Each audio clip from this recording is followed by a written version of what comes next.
nyuma yo kumara igihe kinini atavugaho rumwe ndetse yicishikeye ibikorwa bye abikora ubucece nk'uko n'ubundi yise Munyakazi, wagira ngo akazi ke k'umuziki cyangwa se impano ye y'umuziki yarayiretse. Hari bamwe bakwihwisaga ko ubu ngubu yibereye hanze cyangwa se no mu yindi mishinga, ariko bitewe n'ukuntu iyo yegereye itangazamakuru ho gatoya n'ubundi abanyamakuru bahita basara ndetse ibintu bikabakimamo cyangwa se ugasanga ntago bari kumuvugaho rumwe, ndetse na babandi ba radiyo runwa ugasanga bari kumuvugaho ibintu atavuze. Kuri ubu ngubu yari yarahisemo kwicecekera, binatewe nanone n'ibibazo byari biri muri 155 IM n'ubundi nka management yiwe. Yahisemo kuba yaricecekeye kuko n'ubundi abakomeje bagarukwa mu kanwa k'abanyamakuru cyangwa se mu itangazamakuru wumvagamo ko harimo Kenny Soul, Element ndetse na Loskana. Ariko Bruce Melody kuri ubu ngubu ngo arigarukiye. Bruce Melody agarutse mu isura nshya n'ubundi akunze kwita Munyakazi, kandi koko ashoboye akazi. Nta muntu wagerageje kunyeganyeza itangazamakuru cyangwa se no kwigaragaza muri entertainment muri rusange, cyane ko Bruce Melody yazamuye ibendera ry'u Rwanda mu bijyanye na entertainment cyangwa se imyidagaduro. Kuri ubu ngubu ibihugu byatari yageramo kuri iyi si nibyo bikeya, ibihugu byatari yakoreramo ibitaramo nibyo bikeya. Abadiaspora ni nkaho bamuhorana muri buri weekend abafite igikorwa gishyashya, ariko ntago twaherukaga kumva amakuru yiwe cyangwa se update ati se indirimbo noneho ari gukora muri iyi minsi ni iyihe. Kuri ubu ngubu ku bantu batekerezaga yuko yari amaze iminsi ahuze batekerezaga ati se ahugiye mu biki, ati hari kampani yarebagaho cyangwa se hari kampani yateraga intambwe asanga n'ubundi ni kampani y'umuziki ikorera hanze cyangwa se yo hanze, yo bita ngo ni African Creative Agency. Ati Bruce Melody ashobora gusinya muri African Creative Agency, ariko 155 IM ikamubera umwishingizi. Ikigaragara bitewe n'ibibazo byari bimaze iminsi cyangwa se n'aya magambo n'ibihuha byari bimaze iminsi muri 155 IM, ati Kenny Soul ndetse n'abandi boyamanagingaga ati bari kuzana amakimbirane. Bruce Melody ashaka gukuramo ake karenge ahubwo akerekeza ahandi, ariko bitewe n'ubuhanga n'ubuhangange ndetse n'impano yifitiye itanyeganyega, ni kampani nyinshi zimwifuza, management nyinshi ziramwifuza, kuko uyu nguyu ntago abazanye ibihombo ahubwo abazanye inyungu. Umuririmbyi Itahiwacu Bruce Melody uzwi nka Bruce Melody ushobora gutangira igice gishya mu muziki mu gihe yaba ashyize umukono ku masezerano n'inzu itunganya umuziki mpuzamahanga ya African Creative Agency cyangwa se ACA isanzwe ikorana n'ibyamamare nka Tyler na Nasty C. Ati kuri ubu ngubu agiye gutangirana nayo. Ku bantu batazi Bruce Melody, ucyumva indirimbo nka Catherine, Akinyuma, Telefone, Ndakwanga, Urugamba, Tuza, Samoya ndetse n'izindi, Alese nk'iyo yakoranye n'ubundi na Inosbi wo muri leta wo muri Repubulika Iharanira Demokarasi ya Kongo, Bon Appetit, Bloka ndetse n'izindi, uhita wumva ko ari Bruce Melody. Ndetse na Sawa Sawa afite indirimbo nyinshi kandi yazikoze mu gihe gitoya nk'uko yiyitane Munyakazi, koko ni Munyakazi. Reka ngusabe ko wakora subscribe maze like na share kugira ngo dukomezanye ikiganiro cyose kibe cyarangira. Nge nk'ibisanzwe ndi Kenny Chris, iyi nimenya byose. Kora subscribe maze like na share ku Buvumbuzi Show. Ni mu gihe sosiyete ya 155 IM yamufashije mu myaka ishize izasigara ari umushoramari mu bikorwa bye, ariko atariyo imucungira umwuga wa muzika. Amakuru yizewe Inyarwanda yabonye yemeza ko ibiganiro hagati ACA na Bruce Melody byatangiye kandi ko igitekerezo ari uko ACA yaba ariyo ifata full management ya Bruce Melody, ni ukuvuga ko yaba ariyo imucungira byose bijyanye n'umuziki, gushakira imikoranire n'abandi bahanzi, kumushakira ibitaramo, imishinga mpuzamahanga n'ibindi. Ikigaragara Bruce Melody arimo aragenda asezera cyangwa se avuga ati bye bye na 155 IM. Ati 155 IM izasigara imucungira ibikorwa byiwe nkuko yatangiranye nayo, ariko iyi ngiyi ya ACA cyangwa se African Creative Agency igakomeza ishaka gukora full management. Atariko biracyari mu biganiro, ntabwo byari byatangira ngo bijye mu bikorwa kuko ntabwo yari yasinya cyangwa se ngo ashyire umukono kwa ayo masezerano. Uwaganiriye n'Inyarwanda yagize ati iyo umuntu afite management biba bitandukanye no kugira umushoramari investor.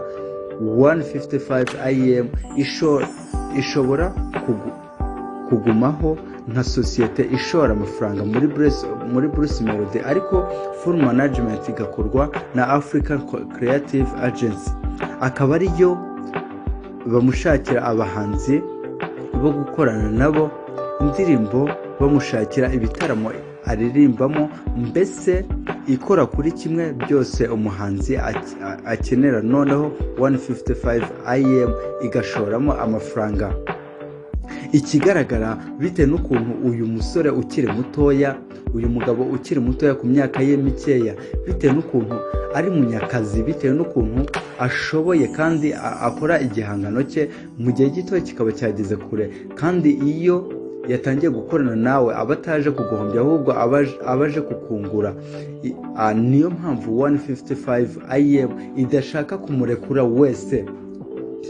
Ati twakwemera ukagenda bakakumanaginga, ariko natwe tukakugumana turi nka investor wawe cyangwa se tugushoramo amafaranga, kuko uracyadufitiye umumaro, uracyari uwacu.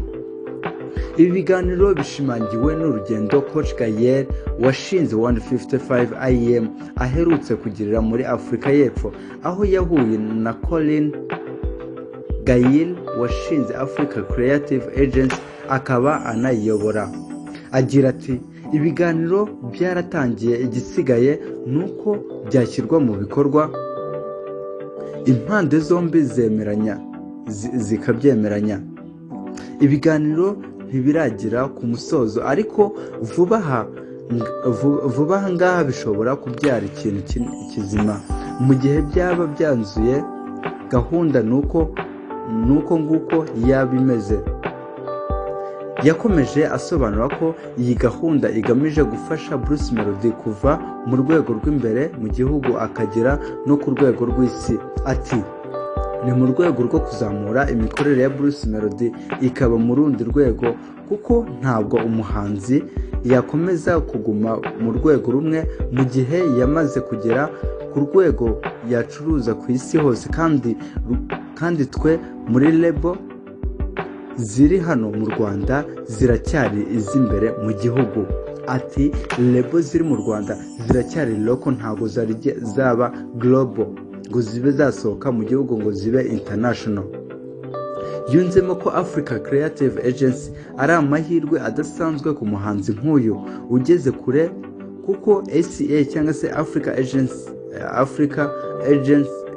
Creative Agency isanzwe izamura abahanzi b'Abanyafurika igashobora kubageza ku rwego rw'isi. Avuga ati ibyo byose ni uko byatekerejwe ko Bruce Melody yagira amahirwe yo gutera ikirenge mu cy'abahanzi nka Nasty C, Tyler n'abandi basanzwe bakorana n'iriya sosiyete. Ni ibintu byatekerejweho neza. Africa Creative Agency ni iki? Africa Creative Agency cyangwa se ACA ni sosiyete yicaye i Los Angeles, Nairobi na Johannesburg, yashinzwe na Colin Gaël. Ifite uburambe mu micungire n'abahanzi iyamamazabikorwa, isoko ry'indirimbo ndetse no gushyira indirimbo mu mafilime n'ibiganiro mpuzamahanga. Tyler yatangiye gukorana n'iyi sosiyete muri 2019 bigizwemo uruhare na Garth Von Grant. ACA yamufashije gusinyana na Epic Records mu gusohora indirimbo Water yaje kumuhesha Grammy Award. ACA yayoboye iyamamazwa rye ku masoko yo hanze, ibimenyetso bifatika byo gufasha umuhanzi kumenyekana ku isi.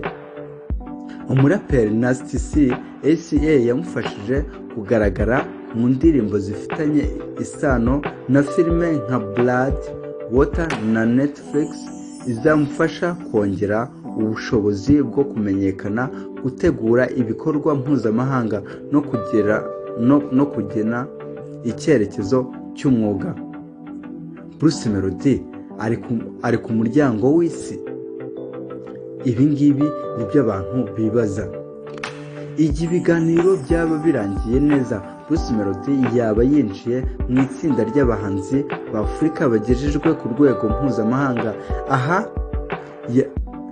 Aha nababonera imikoranire n'abandi bahanzi bakomeye, ibitaramo bikomeye ku isi yo kurushaho kumenyekana nk'umuhanzi ufite aho ahuriye n'amasoko akomeye ya muzika. Iyi gahunda iramutse ishyizwe mu bikorwa ishobora kuba impinduka ikomeye mu rugendo rwa Bruce Melody, igafungura amarembo y'andi mateka mashya mu muziki nyafurika ugezwa ku rwego rw'isi. Reka mbibutse, iyi yarimenya byose. Uyu ni Bruce Melody n'ubundi dukomeje kuvuga, ariko n'ubundi ndasoje.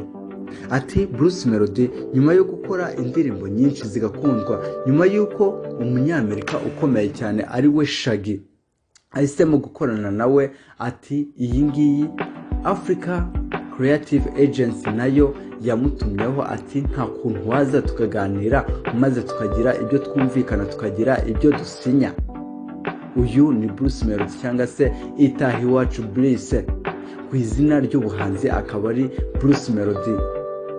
Mu rugendo rutari rworoshye guturuka kwa Ama-G cyangwa se gutangira ari nk'umuproducer ntibyamuhira, akora indirimbo n'ubundi zitari nkeya, azikora mu buryo bwa hip hop, ariko nazo ntizamuhira. Ariko agize ngo yikojeje R&B yaramuhiriye. Kuri ubu ngubu sinatinya cyangwa se sinanazuyaza kuvuga yuko ageze ku gasongero k'umuziki.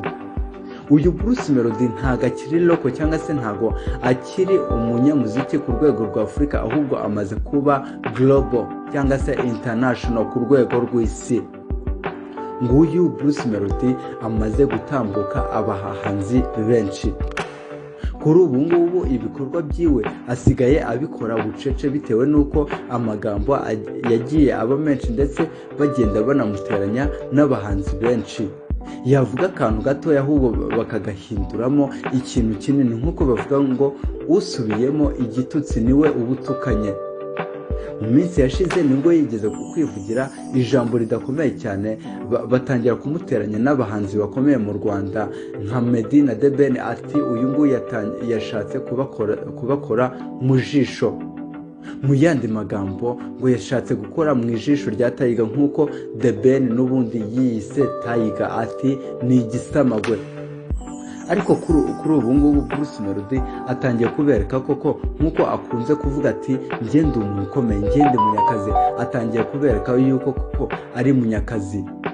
Njye na Ken Chris, inkuru nziza nk'izi nakagaruka. Reka mbasezere n'ubundi mbabwira ngo mwibuke gukora subscribe n'ubundi like na share kugira ngo tuzajye twibanira. Ni inkunga ikomeye cyane, maze ibiganiro byiza nk'ibi bizajya bibageraho gatanu ku kandi. Ku kiganiro kindi wifuza ko twazabagezaho cyangwa se ku cyamamare, maze watwandikira muri komenti. Reka mbasezere mbabwira ati hasta la vista, nimugire ibihe byiza.